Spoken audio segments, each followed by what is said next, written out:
పల్లి కాడ 3 ఎకరాల 70 సెంట్లు సెటిల్మెంట్, 1 ఎకరా 16 సెంట్లు ఫ్రీ హోల్డ్ ల్యాండ్ మా ఫాదర్ కొన్నారు 2007లో. దాని తర్వాత డీకేట్ అని చెప్పేసి క్యాన్సిల్ చేసిన. మళ్ళీ 2014లో మా నాయన కేసు వేసినారు. ఎంఆర్ఓ విఆర్ ముందు వేసింటే మళ్ళీ 2014 2020కు మాకు కోర్టు జడ్జిమెంట్ కాపించింది. అది వాళ్ళది సెటిల్మెంట్ ల్యాండ్. వాళ్ళకి ఏం కావాల్సింది అన్నీ చూసి వాళ్ళకి ఇచ్చేయండి అని చెప్పినారు. దాని తర్వాత మేము కొన్ని విషయాల్లో మేము ఆ భూమి కాడ అప్పుడు పంట కూడా చేస్తూ ఉన్నాము.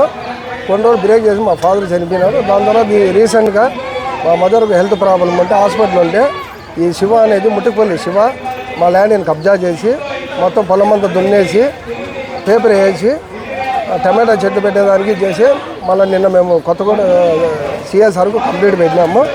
మన ఆపోజిట్ అన్ని పిలిపించి దాని తర్వాత మా డాక్యుమెంట్స్ వాళ్ళ డాక్యుమెంట్స్ చూసి మా మనీ కరెక్ట్గా ఉంటే మళ్ళీ వాళ్ళ డాక్యుమెంట్స్ చూసి పాస్బుక్లో ఒకటి 1Bలో ఒకటి వేరే సర్వే నెంబర్లు వేసి ఇది మాదే ల్యాండ్ అని చెప్పేసి సిఎస్ఆర్ చెప్తే మన సిఎస్ఆర్ వచ్చి ఎంఆర్ఓ సార్కి రిపోర్ట్స్ పంపించారు. ఎంఆర్ఓ సార్కి అడిగితే వాళ్ళు ముస్లిమ్స్ వాళ్ళది సెటిల్మెంట్ ల్యాండ్ శివాజీ ఫేక్ పట్ట అన్నారు.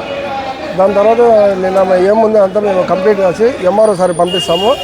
ఎవరిది కరెక్ట్ ఉంటే వాళ్ళ న్యాయం చేస్తాము, ఎవరిది రాంగ్ ఉంటే వాళ్ళ మీద యాక్షన్ తీసుకుంటామనేసి నిన్న చెప్పారు. ఇప్పుడు పీజీఆర్లోకి వచ్చేసి కలెక్టర్ గారికి ఒక అర్జీ ఇద్దామనేసి మాకు ఇట్లా అన్యాయం జరిగింది, మాకు న్యాయం చేయాలనేసి వచ్చినాం ఇంటికి.